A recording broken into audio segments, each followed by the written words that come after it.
Hi everyone and welcome to The Crows Show, brought to you by Chemist Warehouse. I'm Mark Bickley. And I'm Alana Smith. Each week we'll help you learn more about the players and coaches as we fly as one in 2016. Coming up, we look at one of the big rule changes this year. Will it help the Crows' game plan? Yeah, an exclusion zone which allows you to play on more quickly off the mark is going to speed the game up. And the young man whose love of footy is matched by his passion for painting. But first, the shock early retirement of Brisbane Lion Justin Clark has once again focused attention on the serious health effects of concussion. The 22-year-old from Boolaroo Centre in South Australia suffered his head injury at training nearly 3 months ago and still has severe headaches, dizziness and memory loss. Crows doctors are particularly vigilant with head trauma and won't take any risks. Brody Smith. Brody Smith, is it? Yeah, it is. Yeah, he's in real trouble, Dwayne. Oh, gee, that is horrible. I do think the AFL is at the forefront of concussion management in the world. Every head knock, every concussion, but particularly even every head knock is analysed later by two doctors, a neurosurgeon and a doctor, looking for any clues that might give us an indication of something that will give us a lead into what may be a serious problem later on. Terrific look away. Quickly it ends up with Brody Smith from Thompson. Revolts down. What we don't know is what the long-term effects of concussion are. We don't know how many concussions is too many. We don't know whether everybody's going to have long-term effects. We don't know who is susceptible to long-term effects and some aren't. We do know that some people have concussion but don't have any long-term effects. So a lot of research to be done. Body players out before. Bang. Head on head. If you've been knocked out and lost consciousness, that is concussion. But the problem is only 30% of people who have concussion have actually lost consciousness. So anybody who is thought to have had concussion needs to be examined by a doctor to make sure that they have concussion, and if they are, then they do not return to play on the day. What we do know is once you've had a concussion, you're more likely to get a second one. And if you return too soon to play after you've had a concussion, you are more likely to have a second one which will take longer to recover from, and you're also likely to get another injury in some other part of the body. All players need a distraction from football. The game can take an enormous toll, both physically and mentally, and it's vital that players turn off when they can. For Cam Ellis-Yolmen, his release is painting. And the young man winds up and lets it go to full forward. Painting definitely gives me a bit of an out from football. It's like it relaxes me and takes my mind off the stress that you get from AFL life. Cam started painting 9 years ago, learning both tradition and technique from his grandfather. The first works he sold were painted designs on ceramic plates. Spent a lot of time of my childhood with him. And so yeah, when we were a bit bored, he'd get the paints out and we'd do a bit of painting with him. Cam progressed from plates to much more ambitious works, displaying a gift that he wants to develop even further once his playing days are over. So my favourite piece of art would have to be the one behind me.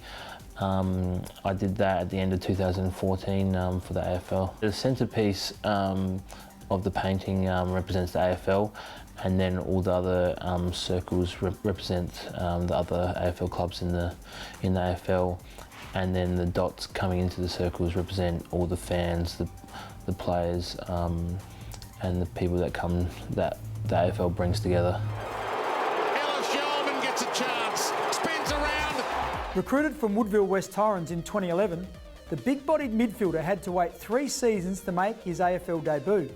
He certainly made the most of his limited opportunities last year. Yeah, I had a great taste last year playing as many games as I did, and I'm looking forward to this year and trying to get back into the side so I can play some more games. I think consistency over the games will get me back into the AFL side, and that's what I've been trying to do in the SNFL team. Still to come, how the Crows' Sandfield side is starting to pay dividends. And we catch up with a club favourite who tasted premiership success, but not in Adelaide. I was actually just really happy to play in a grand final.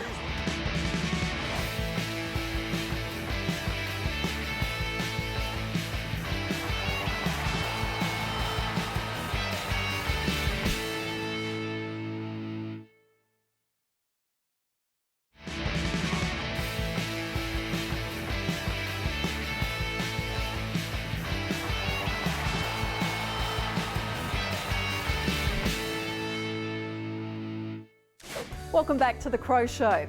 The club's State League side has certainly made a promising start to its third year in the SANFL. But success is not only measured by results. For players and coaches alike, the benefits come with consistency of game style and tactics across the entire Crows squad. By having our own team in relation to developing our players is that, they get to play in a high level competition at senior level, so therefore they're against high quality players from day dot when they walk into our footy club. But just as important, they're playing our system. So they play in the positions that we want them to play in, they play the style of game we want them to play in. We coach them exactly the same as what is happening at the senior level. So therefore when they transition up into the AFL team, they understand terminology, they understand game style, they understand the responsibilities in specific roles. Last year we were challenged at the start of the year with a number of injuries. This year we've just been lucky enough to have a healthy list or great management by our PPT staff. So that's allowed us to play some really strong footy at the early part. However, we all know that footy is a fickle business and injuries can come at any time. So what it does do, having our own team in the SANFL, is that our players are playing league footy every week against men versus the old system.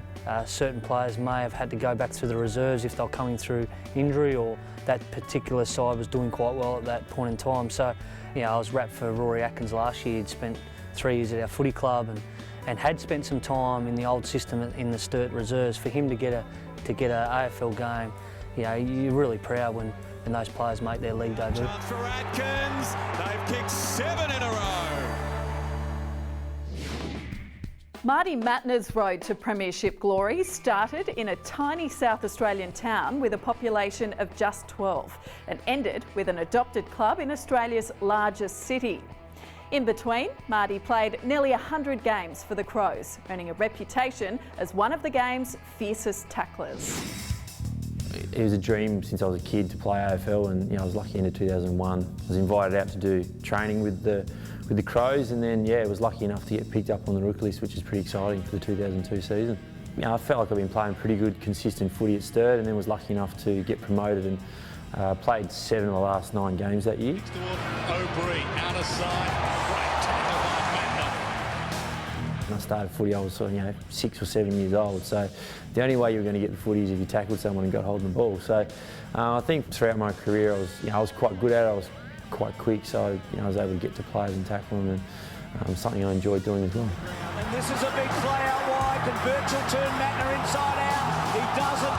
Mattner, does he get the free? Mattner scrambling. The one in the grand final I think everyone talks about, but another one that sticks out in my mind was Richmond up in SCG against Jack Rewalt. So those I enjoy those ones because you sort of get on top of the forwards if you can tackle them when they think they've got an easy goal and you can stop them getting a goal. That's fantastic chase. I really enjoyed my time here. Still got some mates I catch up with regularly, and still a few of the guys that I played with still here. So I guess the Crows gave me the first opportunity to play AFL, and then moving to Sydney, I guess that was a big change for myself, and at the time you don't know whether it was the right one, but I think for myself and personally it was, and like I said, I was lucky enough to play in the 12 grand final, and we've missed out a few times throughout my career playing in prelims and semi-finals and that. So when we got there, it was a pretty good day, and I was actually just really happy to play in a grand final. When you look back at your career and some of the players you played with, Rashudo, McLeod, Edwards, these guys, learn a lot from the older guys, and in both clubs there's some real greats in that as well.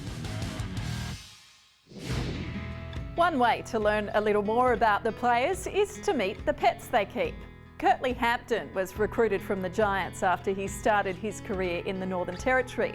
His companion is an Australian bulldog called Choc, who accompanied him from Sydney and who's never far away as Curtly continues to recover from injury. Choc is an Aussie bulldog that I got in Sydney about 2.5 years ago. Got him when he was about 20 weeks old out in Mount Druitt, which is a suburb in Sydney. There were two bulldogs left in the litter, so we went there and had a look at him, and he was the one we picked, and we took him home and been with us ever since, so he'll be 3 in November. Called it Choc for Anthony Mundine, someone who I idolised growing up, so his nickname is Choc. My girlfriend Emma was onto me every night about getting a dog, but I wasn't really too keen to start with. But she was asking that much that I eventually had to get one. The move's been really good. It was pretty smooth.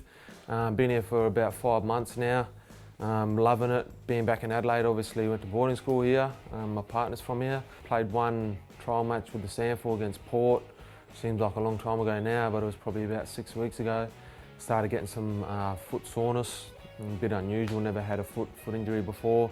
So when I got it scanned and had to have a couple of weeks off, and we're managing that now. I've run 2 times this week, which has been good. So hopefully another couple of weeks of some solid training, back out there running, getting the fitness back up, and I should be out there pretty soon. I'm pretty keen to put on the Crows colours and get out there with all the new teammates. After the break, the rule change that looks like a real crowd pleaser. And the quiet achiever, doing the job with a minimum of fuss. I've been trying to get my stats up, just like you, mate. You often tell me that my best game's your average game, so...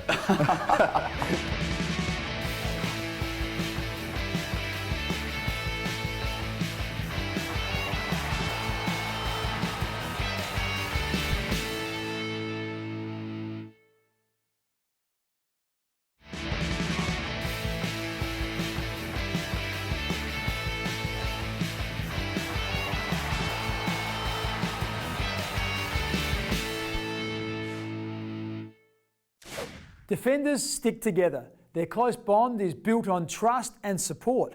One of the best is Brodie Smith, and his reliable backline mate is Luke Brown, who goes about his work with clinical efficiency.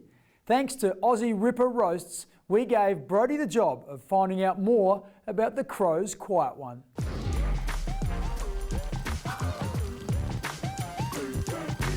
Luke Brown, thanks for joining us in this week's Ripper Roast. Thanks for having me, Brodie. Obviously, coming off another good year last year, played a lot of games in a row now.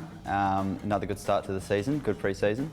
No, it's good to get a few games under the belt. I think we, in the back line, have played a few games together now, and really looking forward to this year. Yeah, and yourself, probably, well, you say you are probably the most underrated player in the AFL. Finding a bit more of the footy this year. Yeah, I'm trying to get my stats up, just like you, mate. You often tell me that my best game's your average game, so... Well played. No, I'm just trying to do my job for the team, and that's probably shutting down the best small forward each week. Into some off-field stuff. I'm glad you asked that. I know you brought some notes. You signed a contract last year. Obviously must have been a pretty big one. You've just bought a boat, I believe.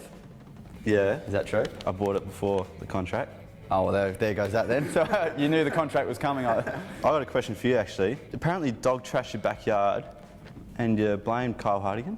Yeah. What's that story about? Kyle Hardigan's got a terrible dog. He is very destructive. You've got a dog as well as you. Yeah, but mine's pretty good. No, I've heard otherwise. Digging holes. No, that wasn't mine. All right, Luke, you've turned the tables on me. You absolutely rattled me. Thanks for joining us. Thanks for having me, mate. Really enjoyed it.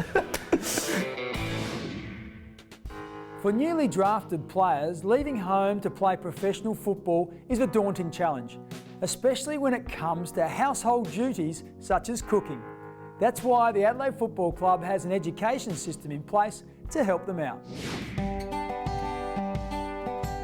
So when I was drafted, I was 19 and moved over to Adelaide first time out of home, which was a big shock, but the club really helped us transition into that. So the other day we did a cooking session with Thomas Farm's Kitchen, and yeah, one of the groups had to cook a steak, the other had to cook a bit of pasta, and it was good. We copped a bit of a spray when we got a few things wrong, but yeah, all in all it was a pretty solid session. The education system here does cover a lot of topics. A lot of stuff involves how we'd handle on-field pressure, comparing our first year systems to other first year systems at the police academy at SAPOL, and then just how we handle off-field life and making sure we don't get too involved with footy and have a bit of a release outside the club. So going into my second year, I feel a lot more comfortable living at home by myself, managing most things by myself without mum and dad, and yeah, I think the education system really helped that. The new 10-metre rule could be a real game changer. That's how it appears after the first few weeks of the season. Players who take a mark now have a 10-metre protected area around them, allowing a more open and free-scoring game. In this segment, Under the Coach's Roof, brought to you by Revolution Roofing, we explore how the Crows have adapted to the change. Zeeble, a hurried kick, marked by White. 50 metres. Marks against Scotty Thompson. 50. Thompson has given away 50. Yes, obviously they brought in the 10-metre rule exclusion zone. The impact has been, we gave away a couple of 50-metre penalties in the first game, which wasn't great, but overall I think it probably has opened up the play a little bit. There seems to be higher scoring, but obviously a pretty small sample size at this stage. People often reflect on what the Premier did last year, and Hawthorn, very high scoring team, moved the ball with great speed. So off-season, probably most clubs had an emphasis on that, and you're probably going to see that play out in the early weeks. But yeah, an exclusion zone which allows you to play on more quickly off the mark is going to speed the game up, and so it probably has had an impact. I guess the other one is when you get those shots close to goal on a tight angle, the fact that the player's got 10 metres to wheel around and snap it through probably means the accuracy in those situations going up, therefore more goals. You know, obviously we want to play quick whenever possible. As I said, the fact that you've got more space allows you to do that. The counterpoint of that is that defensively, the other team's got that extra 10 metres. So in previous years, we've at times had two players down there guarding that mark, and at this stage, we probably can't execute that plan all that well. So yeah, we've had to make some adjustments on that front, but our team defence involves the whole 18 in the group, and so we've just got to make that adjustment. Keep watching. After the break, Alana gets up close with a face in the crowd. And when you're an American sports nut, there's only one place to go for a holiday.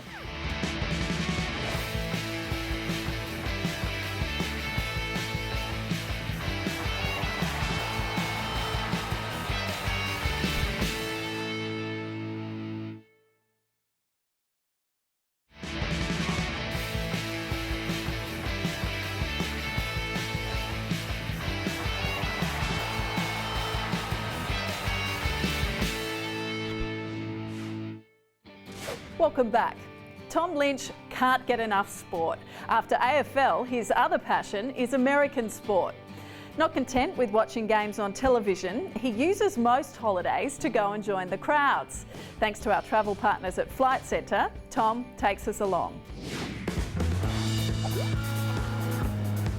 Favourite holiday destination? It's an easy one for me. I love going to America. I've been there a few times in the off season, probably because I love sport and the NFL especially. But I went on a holiday a few years ago with Josh Jenkins over to the States, and we were lucky enough to get into some NFL clubs and some colleges over there. So we had a great time, and I really enjoyed going over there.